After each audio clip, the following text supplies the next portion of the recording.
Menteri Sekretaris Negara Prasetyo Hadi menyatakan reshuffle dilakukan setelah Presiden menerima masukan dan melakukan evaluasi secara terus-menerus.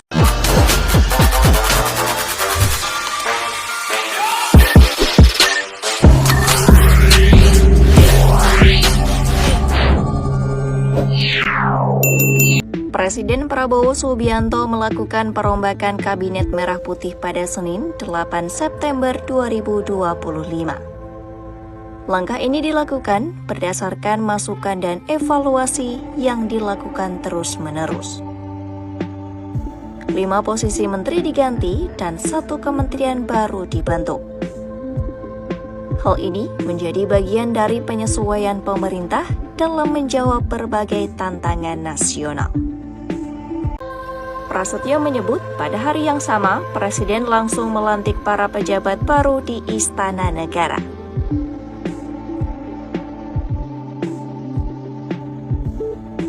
Ada 5 posisi menteri yang mengalami perubahan dalam perombakan Kabinet Merah Putih. Pertama, Menteri Koordinator Bidang Politik Hukum dan Keamanan Budi Gunawan. Kedua, Menteri Keuangan Sri Mulyani. Ketiga, Menteri Perlindungan Pekerja Migran Indonesia Abdul Qadir Karding. Keempat, Menteri Koperasi dan UKM Budi Aris Setiadi. Kelima, Menteri Pemuda dan Olahraga Dito Aryo Tejo. Presiden juga memutuskan membentuk 1 kementerian baru, yaitu Kementerian Haji dan Umroh, untuk menangani secara khusus penyelenggaraan ibadah haji bagi jamaah Indonesia.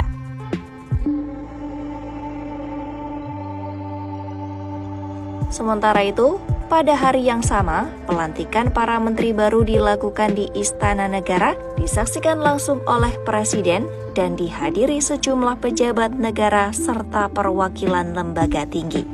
Upacara berlangsung khidmat dengan pengucapan sumpah jabatan oleh para menteri yang dilantik.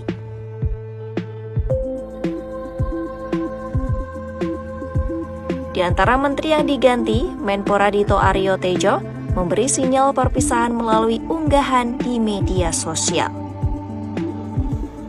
Dito menuliskan ucapan terima kasih kepada seluruh pihak yang telah berjalan bersamanya dalam upaya membantu perubahan di bidang kepemudaan dan olahraga. Dito juga berharap program-program yang sudah berjalan dapat diteruskan oleh penerusnya.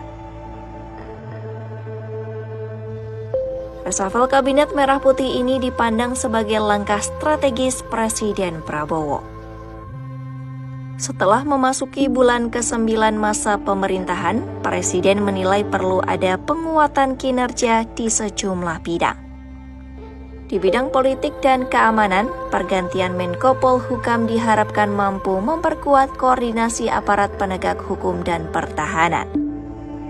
Di bidang ekonomi, pergantian Menteri Keuangan menjadi sorotan, mengingat peran strategis dalam menjaga stabilitas fiskal dan pertumbuhan nasional. Untuk bidang koperasi dan UKM, perubahan perlu dilakukan untuk meningkatkan daya saing UMKM. Sementara di bidang pemuda dan olahraga, kepemimpinan baru diharapkan meneruskan program pembinaan generasi muda dan prestasi olahraga. Reshuffle ini terjadi di tengah dinamika politik dan ekonomi nasional.